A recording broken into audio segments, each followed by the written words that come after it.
Introducing our panelists here on the broadcast, Professor Zikrur Rahman, who is the founder director of India Arab Center, Jamia Millia Islamia, and the former ambassador and an expert on India-Arab relations. We also have Mr. Syed Faisal Ali, who is the former editor of Arab News and a renowned political analyst, and Dr. Shubhda Chaudhary, who is an academic and a political scientist who has been also associated with the Delhi University. First question to you, Professor Rahman. As far as we talk about India, Saudi Arabia, that have a long history of cultural exchange, can you possibly highlight some of the recent cultural initiatives that have been taken up when it comes to further strengthening our ties? Oh yes, for sure. You know, Indian subcontinent and the Arabian Peninsula, they both are linked with the waterways of Indian Ocean. And we had, even before Islam, there was a relationship between the two continents, and this relationship was based on cultural aspect as well as on the trade. So as far as trade is concerned, you know, there was Arabs were importing pearls, silk, they were trading silk, they were you know, taking spices from India, and in turn they were bringing horses you know, to the west coast of India. So this relationship is very, very old. After the Islam came, you know, we found that these ties got strengthened because of the Hajj and pilgrimage. So a very large number of Indians were going, you know, for Hajj, for pilgrimage. They were, you know, making. They were buying houses there. They were staying there. You know, these are the endowments, and these are the Indians were the first, you know, who established even the schools there.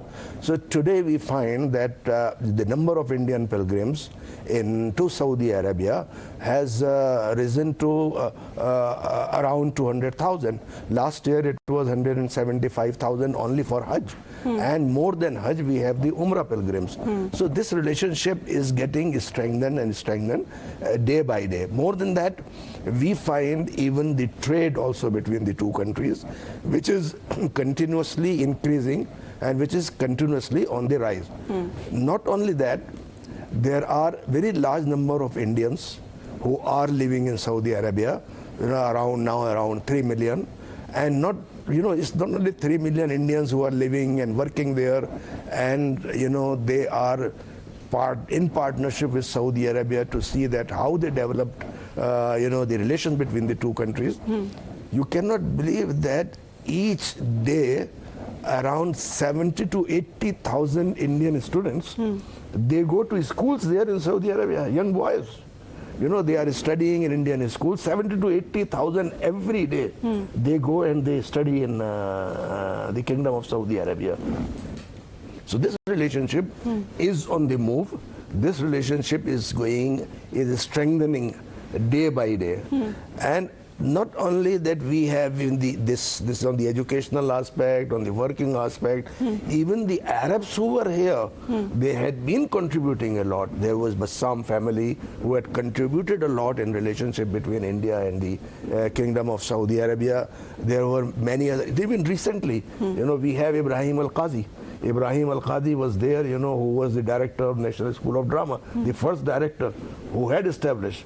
I know he was a doyen of the Indian theatre and Indian film industry. So Indian theatre and Indian art.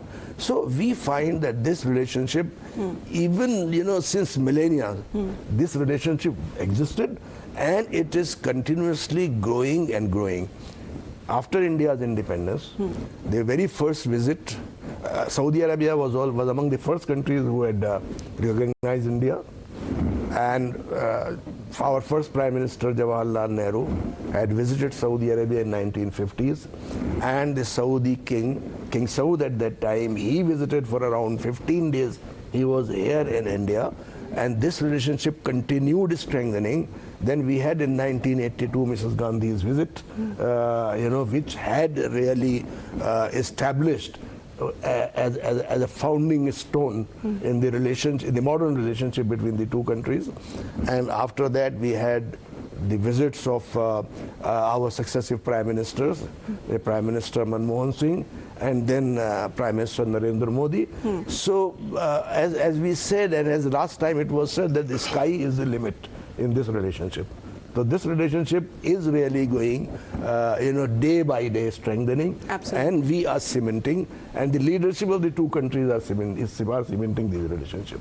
Absolutely, because sky is definitely not the limit here. If we talk about, as several of those aspects that have also been touched and talked about by Professor Rahman, but Mr. Ali, as far as religious tourism here is also concerned, how do you believe that it plays an important role, especially when it comes to cementing our ties, sir? Well, Amita, let me tell you one thing, that as far as relation between Saudi Arabia and India is concerned, it's not limited to only Hajj and Umrah or religious pilgrim tourism. It's much more. And as Mr. Rahman rightly said, sky is the limit. But if we talk about religious pilgrimage, I remember when I went to Saudi Arabia, that was in the year 1995, around 50,000 Indian Hajis were going to Saudi Arabia. And now if you look at the number of Indian pilgrims from India to Saudi Arabia, it has reached around 2.5 lakhs. So it has increased many-fold. That is one aspect. Then Umrah pilgrimage has also increased many-folds. And that is one aspect of the Indo-Saudi relation, which binds the two countries as far as the religious aspect is concerned. But other than that, if you look at Saudi Arabia, as Mr. Rahman rightly pointed out, over 3 million Indians are the ambassadors of India in Saudi Arabia. They are there in every sphere of life. And if you talk about the Saudi life and the growth of Saudi Arabia, you can't write the modern history of Saudi Arabia without the inclusion and without mentioning Indians who are working in Saudi Arabia in different walks of life, whether it is engineering, whether it is petrochemical, whether it is social aspects of Saudi Arabia. In every sphere, every walks of life, you will find Indian footprints in Saudi Arabia. So the relationship is really, really very strong, and now it has been taken a strategic dimension. As we were talking that many head of state were Mrs. Indira Gandhi, Mr. Jawaharlal Nehru, then Manmohan Singh, and recently in 2019 October, Mr. Narendra Modi visited Saudi Arabia, and he took the Indo-Saudi ties to a new height. I was invited by Saudi Arabia during that visit, and I saw the warmth which was exchanged between the two nations. The reception which was accorded to Prime Minister Narendra Modi, and that in fact told me, and I've seen Indo-Saudi relations evolving from 90s to 2023, that it is really taking a very deep and strong bond. And I thank the Indian leadership as well as the Saudi leadership under the able vision of Prince Salman, the Crown Prince, and of course the custodian of the two holy mosques, King Salman. Prince Mohammed, as far as Crown Prince Mohammed is concerned, he is of lately I have seen that he is taking a lot of interest in investing in Saudi Arabia and bringing Indo-Saudi relations to a new dimension. And if you remember, when Mr. Modi visited Saudi Arabia, there was a talk that Saudi Arabia is going to invest $100 billion in Indian industries and in India. That has not yet finalized and not yet materialized, but still, if you look at the investment between the two countries, it is reaching much more than what it was earlier. So it is beyond Hajj and Umrah. Hajj and Umrah, if you talk, Saudi Arabia is doing whatever is possible under the sky. They are doing to, and in that I would like to mention one thing, that as far as Indian Hajj arrangement is concerned, I give credit to Mr. Rahman as well, that Indian Hajj management in Saudi Arabia was always appreciated and lauded by the Saudi authorities. If I remember correctly, the Southeast Asian establishment which earlier looked after Indian pilgrims were always applauded, and the Indian diplomatic missions, the Indian Hajj Council, the consul generals and ambassadors were always getting appreciation for the Saudi authorities. Because you've been talking about several of those factors that have been cementing our ties, and it is becoming stronger. And it's becoming better. No, one more thing. Indian Hajj management became an example for other countries to follow, and Saudi Arabia used to showcase Indian Hajj management as a model for other countries to follow. So you're saying that example that has been set even for when it comes to other countries as well. But Dr. Chaudhary, if you talk about, this is the time as India is also celebrating the G20 summit, because this is right here in His Royal Highness Crown Prince Mohammed bin Salman. He's also been a prominent world leader who's gracing this summit. So as also Mr. Ali was talking about back the visit that happened in 2019, there was a strategic partnership council that was set up. What are your thoughts on that? So the first thing, thank you Amita for the question. The first thing is that the narrative or the hidden narrative which is also there, along with G20, that MBS is going to stay one extra day on 11th of September for cementing better bilateral ties with India. Right. The second thing is that after the Delhi Declaration and Riyadh Declaration that happened in the 2000s, we have the Strategic Partnership Council, which is divided into two forums. The first forum talks about social, cultural, political alliances, and the second one is about energy, petroleum, and commerce. Now, what is happening with the changes that are happening in this particular scenario are in terms of 4 different routes. The first is, as you must be knowing, that India is, along with Saudi Arabia, UAE, trying to create railway links between the Saudi coastline and Gujarat. Okay. And also port navigation, along with underground sea cables through which we get our internet. So that is the first thing that is happening. The second thing which is happening is that India is also now exporting through the Kalyani enterprises guns and artillery to Saudi Arabia, and Saudi Arabia is going to assist India when it comes to rocket launching pads. The third thing which is also very essential is how a lot of healthcare professionals, because Saudi Arabia did give recognition to Covishield and we did give a lot of Covishield vaccines to Saudi Arabia. So there are a lot of Indian healthcare professionals who are working there. It played a pivotal role when INS Sumedha was used to rescue all the Indians and also French employees from Sudan. The port of Jeddah was very important in April and May for this kind of rescue. Absolutely. The rescue operation Kaveri, which was carried out. The next thing which is very important in this alliance right now, along with investing in pharmaceuticals and schools and hospitality and all these sectors, is to create proper defense alliances. A lot of Indian naval ships like INS Shubhda and others are now actually getting training at the port of Jeddah. This kind of strategic naval practices, almost 10 Indian ships have gone to Saudi Arabia. This is something which is emerging because now Indian Ocean, the horror is that it might culminate into maybe the kind of geopolitics that you see in the South China Sea.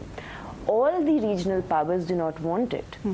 Now Saudi Arabia, which is also joining BRICS, and it's also creating its own kind of bilateral partnership because it's looking ahead than just the oil economy.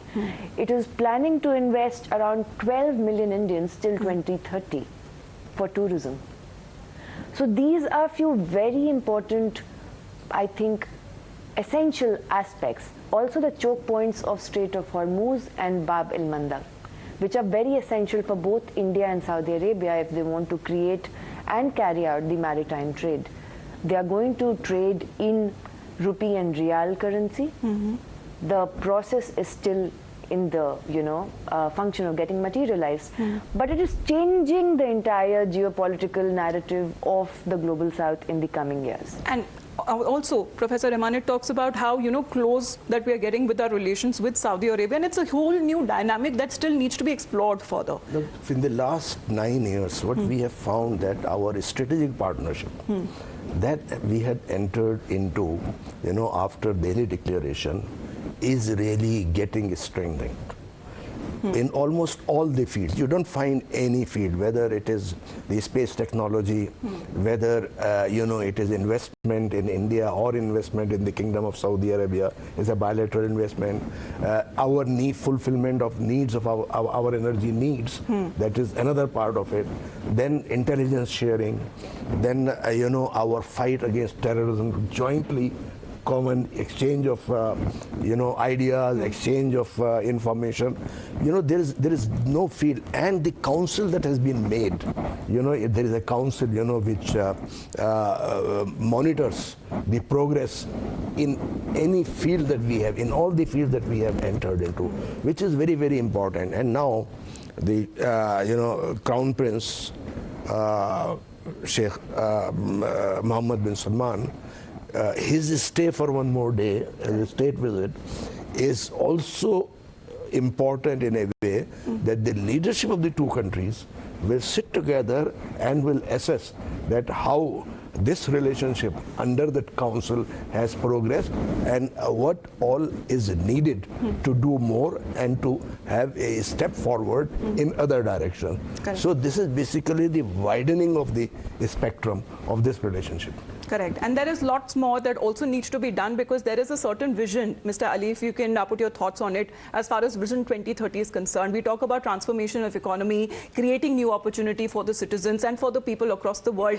India also aims to build the nation by utilizing its demographic dividend. What are your thoughts on this collaboration, sir? See, as far as Saudi Arabia is concerned and its Vision 2030, which was started in October or March 2016 is concerned, it is a very ambitious project, and it cannot be seen in isolation as Saudi Arabia's own project, because Saudi Arabia's location geographically is, you can say, there is a gateway between Asia, Africa, and Europe.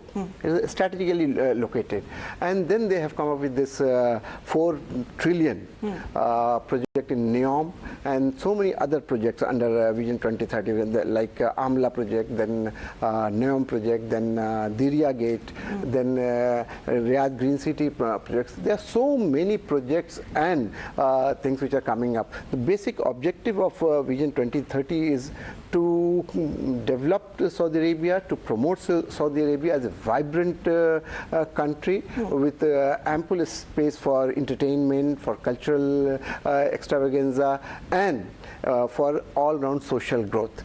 Secondly, it wants to diversify the economy. As of now, or if we talk about Saudi economy in a couple of years back, it was mostly reliant on oil export. Now, Prince Mohammed bin Salman wants that the economy should not be wholly and fully dependent on the oil. So he wants diversification, and for diversification, tourism is one aspect which attracts a lot of money. And in that direction, he has started a project at Al Ula, which is a UNESCO World Heritage Site.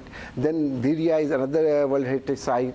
Then Maidan Saleh is another World Heritage Site, which is attracting hundreds and thousands of tourists from all around the world. As far as India is concerned, why I think that India and Saudi Arabia is natural ally, as I said, that Saudi Arabia is located on the middle of Europe, Asia, and Africa. And if you look at India, India is an emerging partner, emerging force as far as Asia is concerned, and they can't look at each other in isolation or from a distance. They have to join hands, and they are rightly joining it. And I have seen for myself a new warmth from the day Mr. Prince Mohammed bin Salman has taken over the reign in Saudi Arabia. So that is the good thing. And if you talk about the Vision 2030, I think I would like to add one more thing. Let's see how Saudi and Indian relation is growing. After the successful launching of Chandrayaan 3, you'll be surprised to know that one of the leading company of India, L&T, Larsen & Toubro, has got $4 billion contract in Saudi Aramco, which is the second largest country of the world. So that speaks for itself how much Saudi Arabia is looking towards India. Absolutely. And we talk about G20, ma'am. Right now, this is something, are you looking for specific collaborations as well between the two nations? And of course, if last comment to Professor Rahman, if you can also speak a little bit more about as far as the latest BRICS summit that has happened and the invitation that has also gone across to Saudi Arabia. A couple of things that are very essential. On 9th of September, Prime Minister Modi is going to talk about the biofuel alliance that India is trying to propose. In creating a green energy, a clean energy future, Saudi Arabia is very, very important to India. The second thing is Saudi Arabia is also very dependent on India when it comes to food security, because it's a desert region. So Saudi Arabia is investing in the organic farming in India, specifically for rice. The third very important thing which is essential is that now Saudi Arabia has started also investing in different kinds of soft power approaches. For example, the Yoga Day was celebrated in Saudi Arabia as well in the embassy, and 75 years of the friendship of India and Saudi Arabia too, which are going on. So these are very important. They are also investing in a lot of Indian startups like Healthify Me and others, and almost 2,000 Indian companies are operating in Saudi Arabia currently as we speak. The remittances which we gain for the GDP of India, it is 8 billion per year. from 2.6 to 3 million Indian expatriates were there in Saudi Arabia. So these are very essential, and the point that Crown Prince Mohammed bin Salman is coming and staying for an extra day is going to give a lot of leverage to also India's stakeholdership, where China is going to encounter it and is encountering it. Yes. So this kind of alliances are very essential in a multipolar world which relies on symbiotic realism and liberalism. So that is what I believe in. Right. And of course, your thoughts right. on this.